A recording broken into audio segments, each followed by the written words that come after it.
Hello students, myself Vishesh Chetwani. I am a chartered accountant and assistant professor in government college. School lecturer commerce के लिए जो examination होने वाला है और जूनियर अकाउंट के लिए जो एग्जामिनेशन होने वाला है उसकी हम वीडियो सीरीज कर रहे हैं। इसमें हम 100 वीडियोस बनाने वाले हैं। उसी सीरीज में आज का जो अपना टॉपिक है वो है डेप्रिसिएशन एंड प्रोविजन। इसके 20 MCQ अपन लगाएंगे। चलिए सर शुरू करते हैं। पहला क्वेश्चन है, depreciation as the term is used in accounting means. इनका कहना है कि जब हम अकाउंटिंग में डेप्रिसिएशन की बात करते हैं तो इस टर्म का क्या मतलब है। Physical deterioration of a fixed assets, किसी संपत्ति में भौतिक गिरावट होना। Decline in the market value of an assets, किसी एसेट्स के बाजार भाव में कमी आना।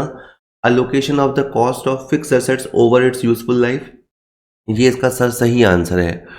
अकाउंटेंसी में देखिए, एक जो बंदा नॉन कॉमर्स बैकग्राउंड का है वो मानता है वो शायद मानता होगा कि डेप्रिसिएशन का मतलब होता है प्राइस में कम होना, लेकिन सर डेप्रिसिएशन का एग्जैक्टली जो मतलब होता है वो होता है कॉस्ट का अलोकेशन करना।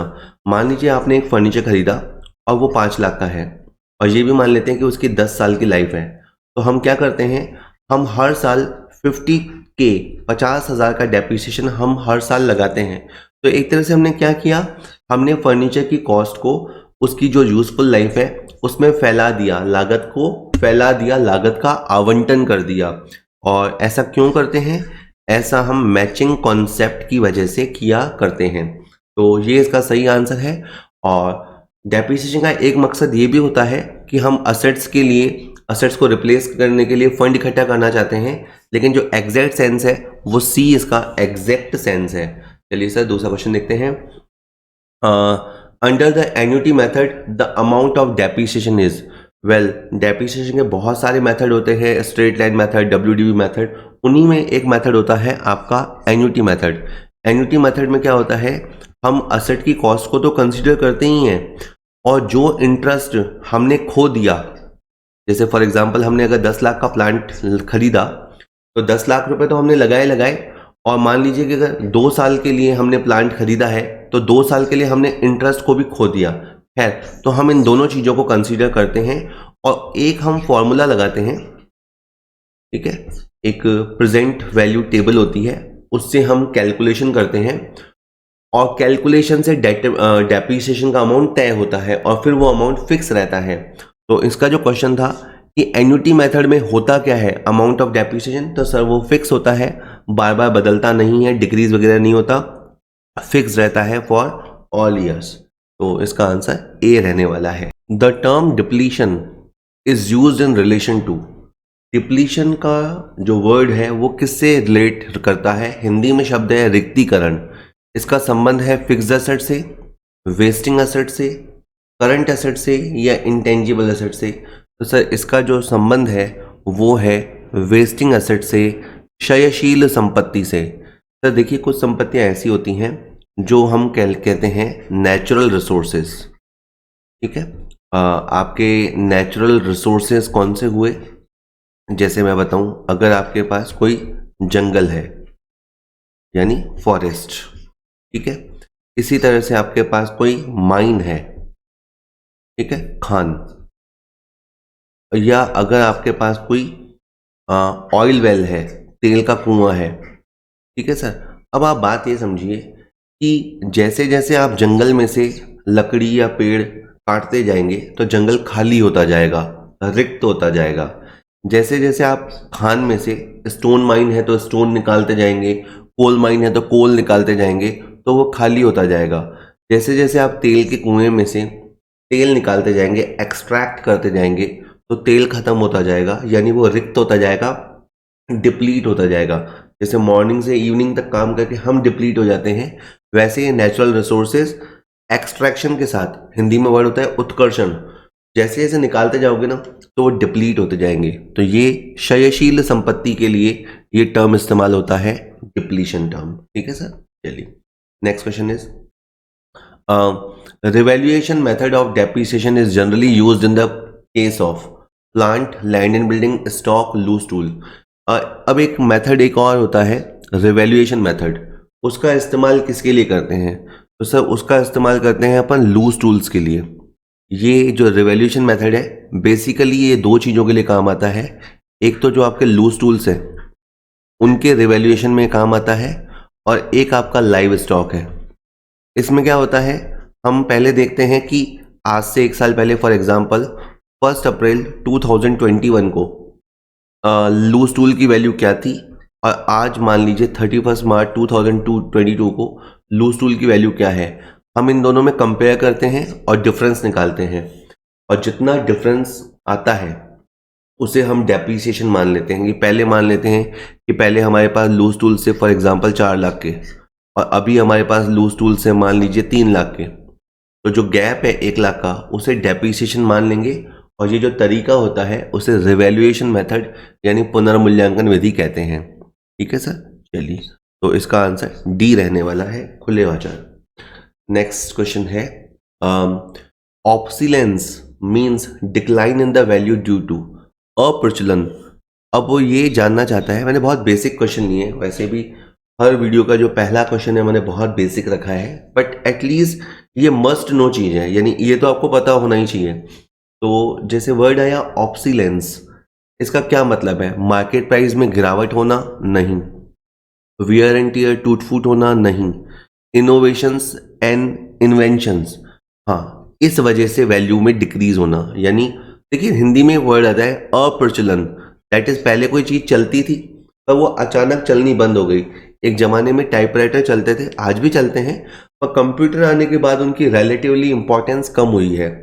एक जमाने में लालटेन नाम की चीज होती थी, लेकिन अब जब से फिर एलईडी लाइट्स और दूसरी तरह की लाइट्स आ गई तो वो चलना बंद हो गई। तो नए नए इन्वेंशंस की वजह से, है ना, इनोवेशंस की वजह से जब जो चीज मतलब उसमें कोई वैसे प्रॉब्लम नहीं थी, लेकिन वो एक तरह से आउटडेटेड हो जाती है, तो उसे हम बोलते हैं अप्रचलन। ठीक है, ऑब्सिलेंस।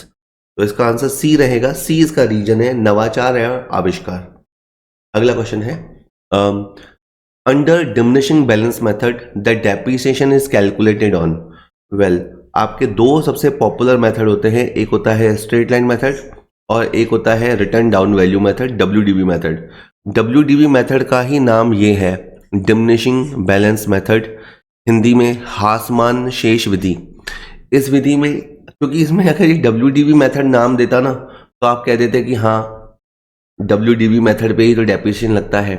मेरा कहने का मतलब ये है कि अगर मान लीजिए 1 लाख रुपए की असेट है और अगर उस पर 10,000 डेप्रिसिएशन हो गया तो उसके बाद जो उसकी वैल्यू बचती है वो होती है 90,000।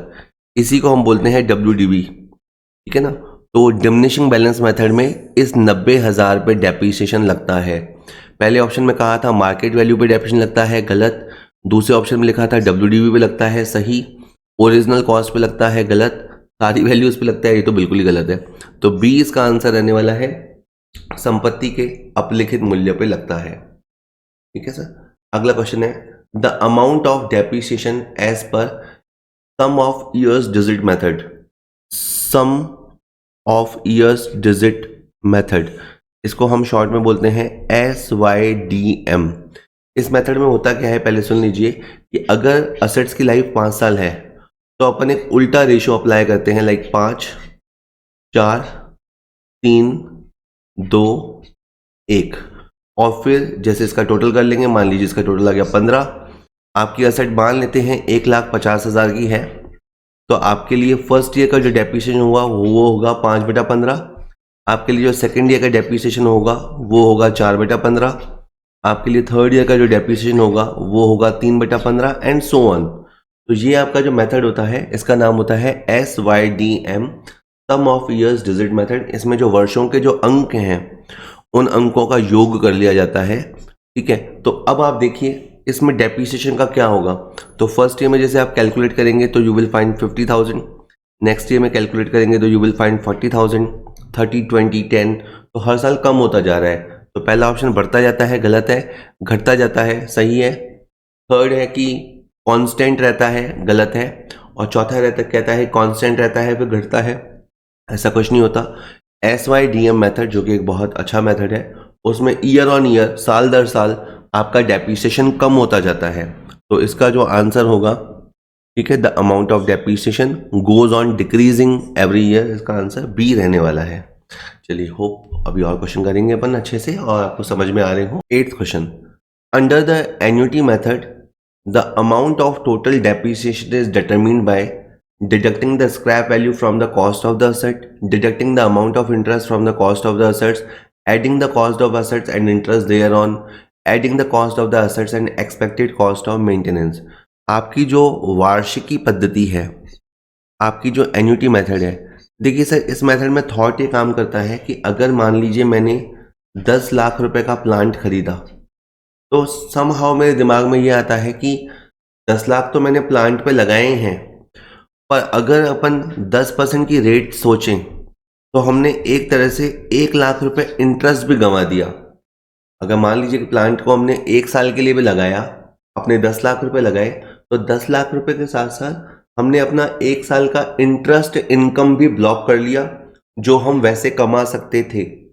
तो एन्युटी मेथड कॉस्ट को भी ध्यान रखता है और कॉस्ट के साथ साथ इंटरेस्ट को भी ध्यान रखता है, और इन दोनों को जोड़कर डेप्रिसिएशन लगाया जाता है।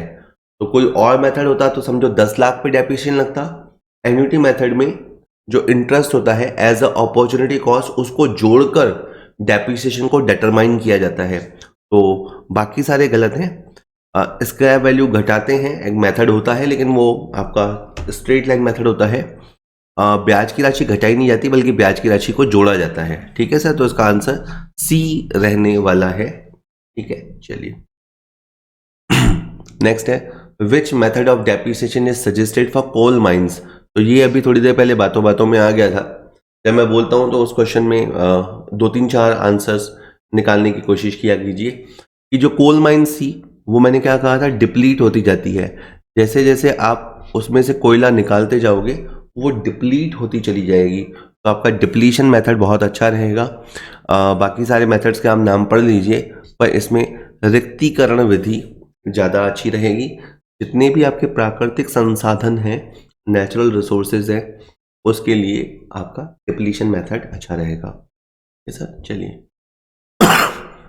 Adjustment entry for bad and doubtful debts provision is, अशोध्य एवं संदिग्ध ऋणों के लिए प्रावधान की एक समायोजन प्रविष्टि है। तो पहले आप ये समझिए कि डेप्रिसिएशन जो टॉपिक है अधिकतर उसमें को पूरा पढ़ा जाता है depreciation and provision and reserves. तो इसमें कुछ क्वेश्चंस मैंने प्रोविजंस के लिए हैं।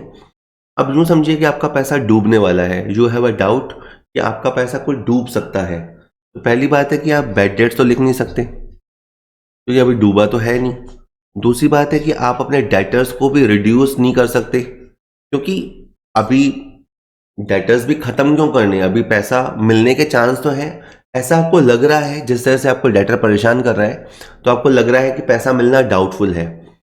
और बात यह है कि हम इसकी अकाउंटिंग भी करना चाहते हैं क्योंकि जो हमारा कंजर्वेटिज्म कॉन्सेप्ट है, ठीक है, जो हमारी अनुदारवादिता की परंपरा है, वो ये कहती है कि अगर आपको लॉस होता हुआ लग रहा है, आपको चांस लग रहे हैं, तो आप उसका भी एडजस्टमेंट करो। है, अब बात यह है कि ये जो पैसा डूबने वाला है ये कोई खुशखबरी तो है नहीं, ये एक तरह का लॉस है, तो हम यूज़ करेंगे P&L। और दूसरी बात है कि हमारा कुछ पैसा आता आता रुक जाएगा, मतलब एक आउटफ्लो का सेंस है। ठीक है, और कहीं पे भी जाने का सेंस होता है तो वो लायबिलिटी सेंस होता है और लायबिलिटी CR होता है। ठीक है, इस एंट्री को याद भी किया जा सकता है, पर मैं चाहता था कि आप इस एंट्री को सुने और समझें कि इसमें एक तरह का लॉस है जो हमें हो सकता है, एक आउटफ्लो है जो प्रोबेबल है। तो इस तरह की एंट्री बनेगी P&L account DR to provision for bad debts. पहली एंट्री में डेटर्स को CR कर दिया गया है, उन्हें खत्म कर दिया गया है, राइट ऑफ कर दिया गया है, गलत है। दूसरे में प्रॉफिट एंड लॉस को क्रेडिट किया गया है, ऐसा तब होता है जब इनकम हो, तो ये भी गलत है। थर्ड ऑप्शन बिल्कुल सही है।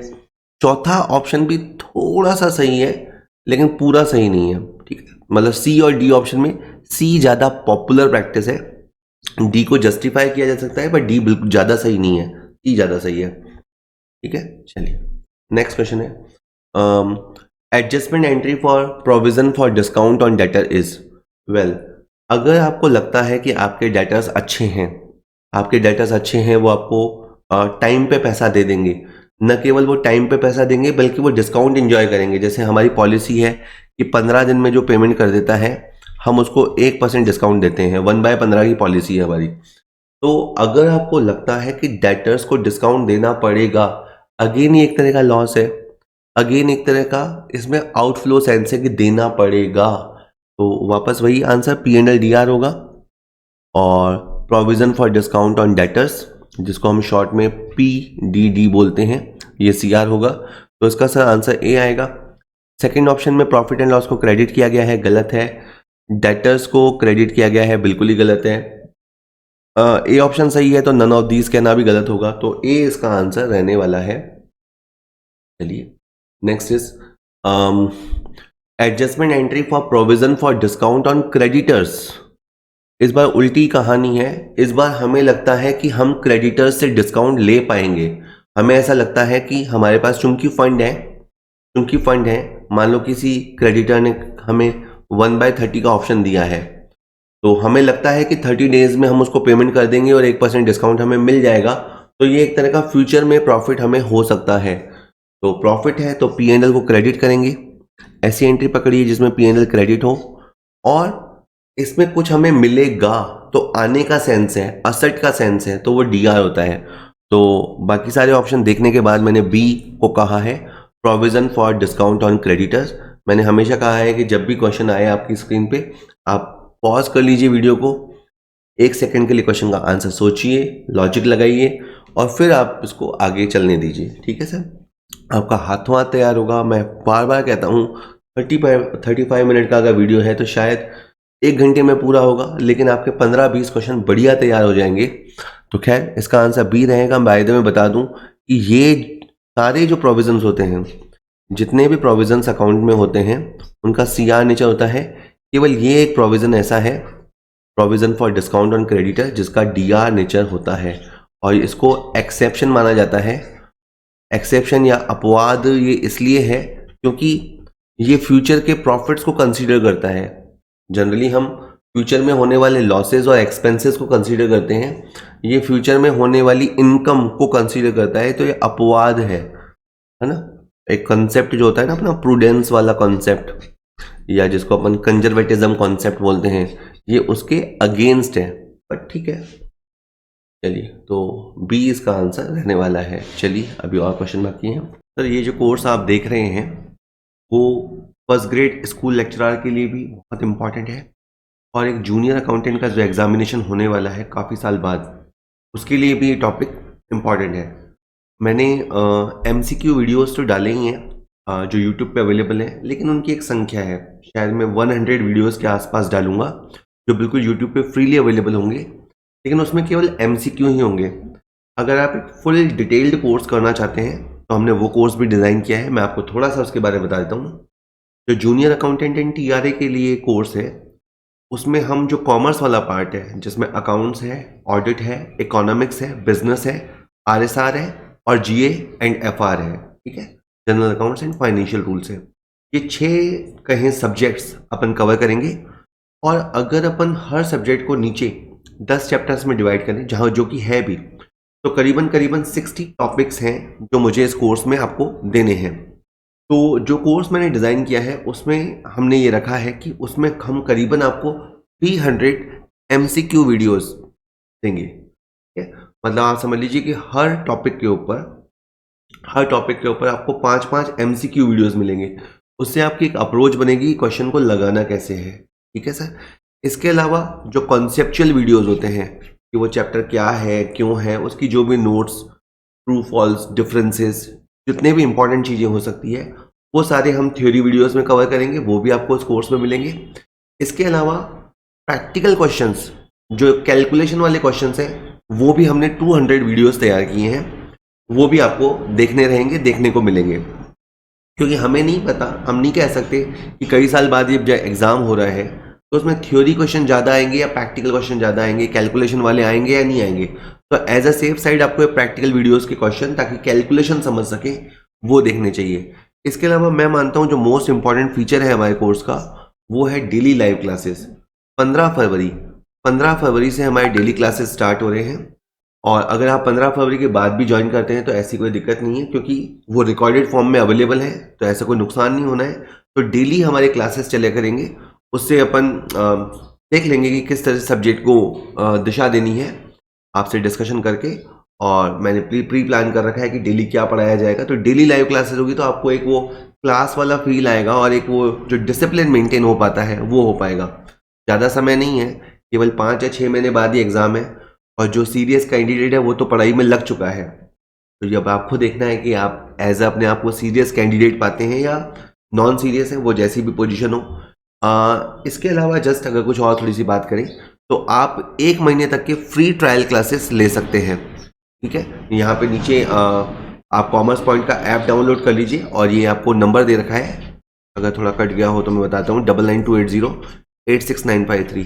आप इस नंबर पर व्हाट्सएप करके जिस भी कोर्स के लिए आप जा रहे हैं, फर्स्ट ग्रेड के लिए या जूनियर अकाउंटेंट के लिए, तो आप वो टाइप करके भेज सकते हैं। हम 1 महीने के आपको फ्री ट्रायल क्लासेस देंगे ताकि आप देख सकेंगे किस तरह से पढ़ाई कराई जाएगी, और फिर अगर आप कन्विंस होते हैं तो आप कोर्स बाय कर सकते हैं, जो कि बहुत नॉमिनल रेट पे अवेलेबल है, बट आप कन्विंस होने के बाद ही कीजिएगा।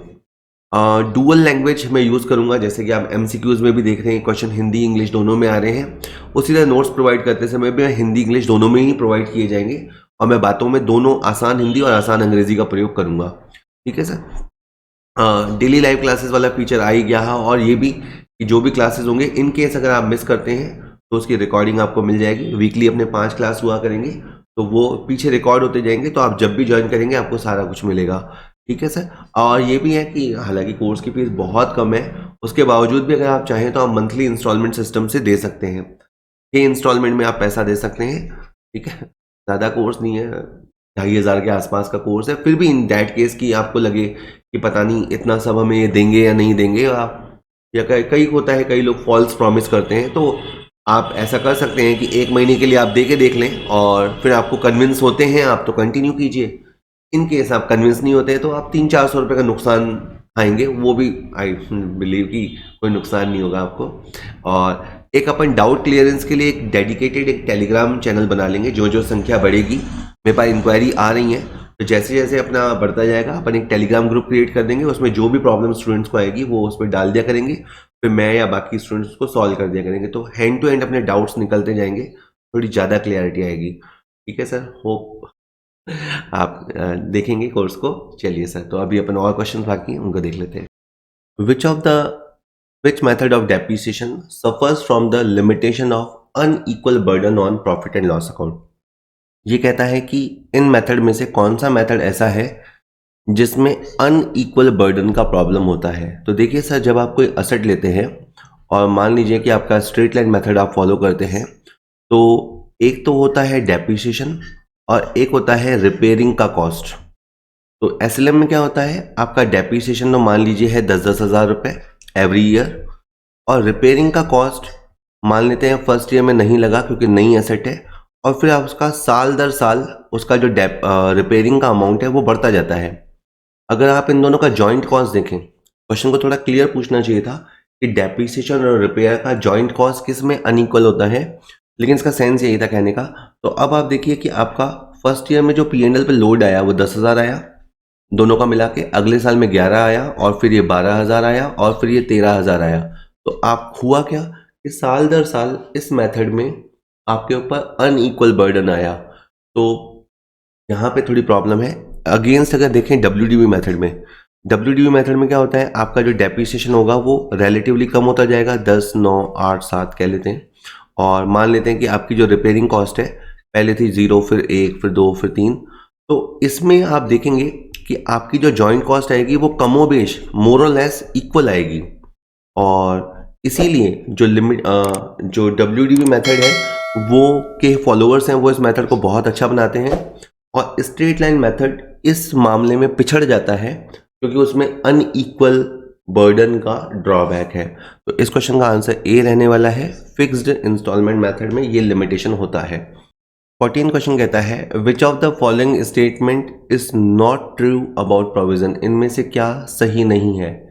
It is an appropriation of profit, तो ये सही नहीं है, ये फॉल्स स्टेटमेंट है। It is a charge against profit, इसे प्रॉफिट्स पे चार्ज की तरह लगाया जाता है, लगाना ही होता है, ये बात ट्रू है। It is shown on the liability side of a balance sheet, somewhere, ये भी ट्रू है। ठीक है। हालांकि दो तरह से दिखाते हैं, हम लाइबिलिटी साइड में भी दिखा सकते हैं और उस कंसर्न्ड असेट में से लेस करके भी दिखा सकते हैं। जैसे provision for depreciation liability side में भी दिखा सकते हो और आप उसे फिक्स असेट में लेस करके भी दिखा सकते हो। It is discretionary as a matter of financial prudence, ये भी कहीं ना कहीं ट्रू है। तो इस क्वेश्चन में जो बिल्कुल साफ साफ फॉल्स है ना, वो है it is an appropriation of profits. ठीक है, कि प्रॉफिट कमाने के बाद हम क्या करें क्या ना करें ये उसमें आता है। नहीं, प्रोविजन की जो कैलकुलेशन होती है या जो बनाना होता है वो प्रॉफिट की कैलकुलेशन से पहले ही हो जाता है और इसे बनाना एक तरह से मैंडेटरी होता है।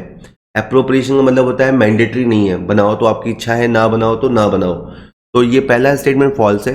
लास्ट में बताता हूँ, देखिए प्रोविजन हमें बनाना चाहिए, कहीं ना कहीं ये फाइनेंशियल प्रूडेंस या जो कंजर्वेटिज्म कॉन्सेप्ट है उससे आता है कि आपके असेट रिड्यूस हो रहे हैं तो आपको प्रोविजन फॉर डेप्रिसिएशन करना चाहिए। ये आपका वित्तीय विवेक ऐसा कहता है। आपका अगर डेटर पैसे देने में आनाकानी कर रहा है तो आपको प्रोविजन फॉर बैड डेट्स बनाना चाहिए, ये आपका वित्तीय विवेक कहता है।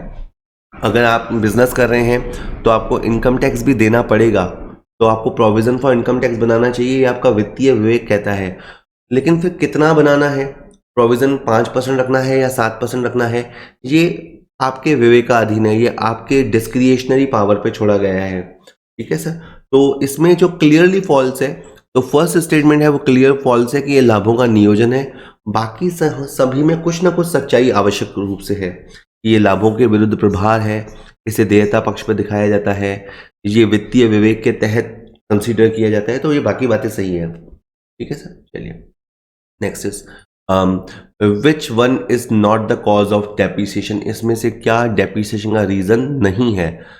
एफ्लक्स ऑफ टाइम, यानी समय का गुजरना, जैसे जैसे समय खत्म होता है तो असेट पे डेप्रिसिएशन लगता है और इसलिए भी लगता है कि समय खत्म हो रहा है। जैसे फॉर एग्जांपल आपकी लीज है, आपकी लीज है वो 10 साल की है, तो अगर आपने मान लीजिए 50 लाख रुपए की लीज ली है और 10 साल की लीज है, तो हर साल 5 लाख रुपए का डेप्रिसिएशन ऑटोमेटिक हो जाएगा, क्योंकि हर साल 5 लाख रुपए एक तरह से डेप्रिसिएशन लगेगा। प्राइस फ्लक्चुएशन रीजन नहीं होता डेप्रिसिएशन का। ऑब्सिलेंस बिल्कुल रीजन होता है। जैसे हमारे पुराने क्वेश्चन में आया था कि इनोवेशन की वजह से, इन्वेंशन की वजह से, नवाचार की वजह से पुरानी चीज आउटडेटेड हो जाती है और डेप्रिसिएशन लगने लग जाता है। तो ये रीजन है। नेचुरल वियर एंड टियर, चीज के अंदर टूट फूट तो होती ही है, तो ये सारे रीजन हैं। ये जो प्राइस फ्लक्चुएशन है वो डेप्रिसिएशन का रीजन नहीं है। ठीक है सर, चलिए नेक्स्ट क्वेश्चन कहता है provision is a dash dash against profit to meet dash dash liability. तो प्रोविजन क्या होता है, पहली बात तो ये चार्ज होता है। ठीक है, इसमें ए और डी में लड़ाई बची है। प्रोविजन एप्रोप्रिएशन कैटेगरी का नहीं होता। अब प्रोविजन में लायबिलिटी नोन होती है या अननोन होती है, तो में आपको लायबिलिटी नोन होती है। ठीक है, ये बात जरूर है कि हमें अमाउंट का एग्जैक्टली पता नहीं होता। अमाउंट को लेके हम एग्जैक्ट श्योर नहीं होते, लेकिन प्रोविजन फॉर इनकम टैक्स देना तो पड़ेगा। प्रोविजन फॉर रिपेयर पे पैसा तो लगेगा, तो हमें लायबिलिटी कहीं ना कहीं पता होती है, लायबिलिटी हमारी नोन होती है और हम उसे प्रॉफिट पे चार्ज करते हैं। ठीक है सर, तो इसका आंसर डी रहने वाला है। ठीक है सर, उसके बाद कहता है a machine was purchased on 1 April 2020 for rupees 5 lakh and on 1 October 2020 a new machine is added for rupees 2 lakh. Calculate the balance of machine account if depreciation is charge at 20% per annum on written down value method for the year ending 31 March 2021। तो आपने asset को खरीदा है 1 April 2020 को और question में हमें balance बताना है 31 मार्च 2021 को। तो पहली जो असेट है वो है 5 लाख रुपए और एक आपने उसे यहाँ पे परचेज किया, तो आपने उसे पूरा साल यूज़ किया। 20% की रेट अगर माने क्वेश्चन में दे रखी है, तो 20% की रेट से हम उस पर डेप्रिसिएशन लगाएंगे 1 लाख रुपए, तो उसकी वैल्यू 4 लाख बचेगी। ठीक है, और इसके अलावा हमने एक असेट्स को 1 अक्टूबर को खरीदा है और ये असेट हमने 2 लाख की खरीदी है। इस पे जो हमारा डेप्रिसिएशन लगेगा वो 6 महीने का लगेगा। तो 6 महीने का आप डेप्रिसिएशन लगाएंगे, तो अपन रेट को आधा कर लेते हैं, तो 20,000 डेप्रिसिएशन लगेगा, तो इसकी वैल्यू 1,80,000 बचेगी। तो हमारी जो पहली मशीन है उसकी वैल्यू है 4 लाख, और जो दूसरी मशीन है उस पर हमने 6 महीने का डेप्रिसिएशन लगाया है, उसकी वैल्यू है 1,80,000। तो दोनों मशीनों की जो वैल्यू हुई वो हुई 5,80,000 रुपये, 5,80,000 रुपी। तो इसका डी आंसर रहेगा। और क्योंकि इसमें इन्होंने फर्स्ट ईयर ही बोला था, अप्रैल 20 से 31 मार्च 21, तो ये क्वेश्चन अगर स्ट्रेट लाइन मेथड से भी होता तो भी इसका आंसर यही होता, और अभी WDB मेथड है तो भी आंसर यही है। ठीक है, ये जो मेथड है उसमें अगले साल फर्क पड़ता है। ठीक है, मैं ऐसे ही बता दूं, अगला साल अगर स्ट्रेट लाइन मेथड से होता तो आप 7 लाख पे डेप्रिसिएशन काउंट करेंगे, और अगला साल अगर WDB मेथड से है तो आप डेप्रिसिएशन 5,80,000 पे काउंट करेंगे। ठीक है सर। और इसके बाद क्वेश्चन कहता है the term dash dash is use to show loss in the value of intangible assets. Well, अगर इंटेंजिबल असेट्स जो ना दिखाई देने वाली असेट्स हैं, सच एज जैसे लाइक ट्रेडमार्क हुआ, कॉपीराइट हुआ, पेटेंट राइट हुआ, नो हाउ हुआ, इनकी वैल्यूज में जब कमी आती है तो हम जो टर्म यूज करते हैं वो है अमोर्टाइजेशन, अमूर्तीकरण। क्योंकि ये वैसे भी इजी है याद करना। अमूर्त संपत्ति होती है, अमूर्त जिसकी कोई मूर्त ना हो, तो जैसी कोई ऐसी एसेट्स जो फिजिकली हमें दिखाई ना देती हो, जिसे हम टच नहीं कर सकते हो, वो इंटेंजिबल एसेट्स की कैटेगरी में आती है। और ऐसी अमूर्त संपत्ति पे हम डेप्रिसिएशन जब लगाते हैं तो अमूर्तीकरण शब्द का यूज होता है। इससे पहले अब आपको समझ में आने लग गए कि ऑब्सोलेंस जो वर्ड होता है वो इनोवेशन की वजह से जब चीज़ आउटडेटेड हो जाती है तो यूज़ होता है। डिप्लीशन आपको समझ में आ गया कि जो वेस्टिंग असेट्स होती हैं, जो नेचुरल रिसोर्सेज होते हैं, उसके लिए टर्म यूज़ होता है। और डेप्रिसिएशन आपका जो टेंजिबल फिक्स्ड असेट होते हैं उनके लिए डेप्रिसिएशन टर्म यूज होता है। अभी का आंसर ए रहने वाला है। If the amount of any known liability can be determined with accuracy, अगर कोई दायित्व है वो आपको ज्ञात है और आप उसको सटीकता के साथ उसकी राशि को एक्यूरेटली बता सकते हो, तो आपको क्या करना चाहिए? लायबिलिटी बनानी चाहिए, प्रोविजन क्रिएट करना चाहिए, रिजर्व क्रिएट करना चाहिए। तो सर आपको लायबिलिटी क्रिएट करनी चाहिए। देखिए सर, दो वर्ड है, एक होता है लायबिलिटी और एक होता है अमाउंट को लेकर। अगर फॉर एग्जांपल आप देखिए, अगर आपने किसी से 5 लाख का सामान दिया, 5 लाख का आपने गुड्स खरीदा, तो आपकी लायबिलिटी श्योर है और आपका अमाउंट भी श्योर है। इस केस में आपको लायबिलिटी क्रिएट करनी चाहिए। अगर मान लीजिए कि प्रोविजन फॉर इनकम टैक्स है तो टैक्स आपको देना पड़ेगा, लायबिलिटी आपकी श्योर है, लेकिन अमाउंट आपको एग्जैक्टली नहीं पता होता है, अमाउंट को लेकर थोड़ी सी अनसर्टेनिटी होती है, तो आपको प्रोविजन क्रिएट करना चाहिए। और अगर आपके सामने ऐसी कोई लायबिलिटी नहीं है, कोई नॉन लायबिलिटी नहीं है, आप केवल फ्यूचर के लिए बंदोबस्त करना चाहते हैं, यानी लायबिलिटी भी नॉन नहीं है और उसका अमाउंट भी नॉन नहीं है, तो फिर आप जो बना सकते हैं वो आप रिजर्व बना सकते हैं। तो ये सब पैरामीटर्स होते हैं। अभी तो खैर लायबिलिटी भी पता है, अमाउंट भी पता है, तो हमें अपने बुक्स में लायबिलिटी को रिकॉर्ड करना चाहिए। ठीक है सर, चलिए लास्ट क्वेश्चन आ रहा है आज का। The loss on sale of assets is debited to.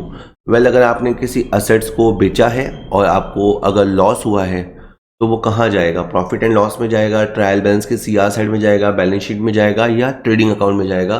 तो सर वो आपके प्रॉफिट एंड लॉस अकाउंट में जाएगा। ऐसे लड्डू क्वेश्चन आ जाए तो बात ही क्या है। यानी आपने किसी असेट्स को बेचा, उस पर जो लॉस हुआ उस लॉस को आप कहाँ दिखाएंगे? अपने प्रॉफिट एंड लॉस के डीआर साइड में दिखाएंगे, क्योंकि सारे लॉसेस और एक्सपेंसेस प्रॉफिट एंड लॉस में दिखाए जाते हैं, बाकी सारे ऑप्शंस गलत हैं। होप वीडियो आपको अच्छा लगा होगा तो वीडियो को लाइक कर सकते हैं। कोई डाउट हो नीचे कमेंट बॉक्स में लिख सकते हैं। इस चैनल को सब्सक्राइब कर लीजिए। मैं अभी बहुत सारे वीडियोस बनाऊंगा, करीबन 100 वीडियोस मैंने सोचे हैं। ठीक है, तो आगे से आगे आपको वीडियोस मिलते रहेंगे। अपने साथियों के साथ वीडियो शेयर कीजिएगा। Thank you very much.